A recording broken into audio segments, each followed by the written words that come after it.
আচ্ছা স্যার, আপনি তো এবার নির্বাচনে দাঁড়িয়েছেন। নির্বাচনে যদি আপনি জয়লাভ করেন তাহলে এই এলাকার মানুষের জন্য আপনি কি কি করবেন আমাদের সবার উদ্দেশ্যে যদি কিছু আমি যদি নির্বাচনে জয়ী হই তাহলে দাঁড়াই দে এলাকার সবাই মরে গিয়ে শান্তিতে ঘরে গিয়ে শান্তিতে ঘুমা কোন রকম একটু ধরাই দে অন্যায়কে প্রস্রাব দেব না, প্রশ্রয় দেব না। আমি এই মর্গে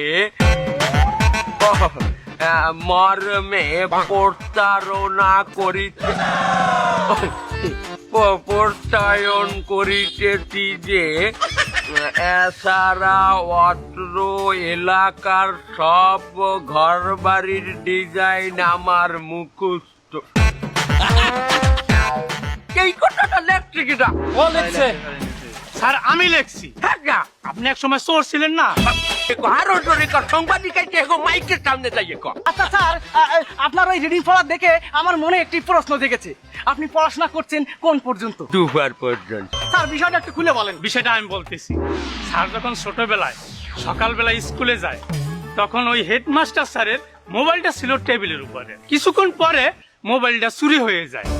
ঠিক দুপুর বেলা খোঁজাখুঁজির পরে মোবাইলটা পাওয়া যায় আমার স্যারের পকেটে। না মানে এমত অবস্থায় ওই দুপুর বেলা আমার স্যারকে দোষী সাব্যস্ত করে তাকে ছিল ছাপ্পন মারে সার্টিফিকেট ধরাই দেয়। তাই আর তার আর জীবন স্কুলে যাওয়া লাগে।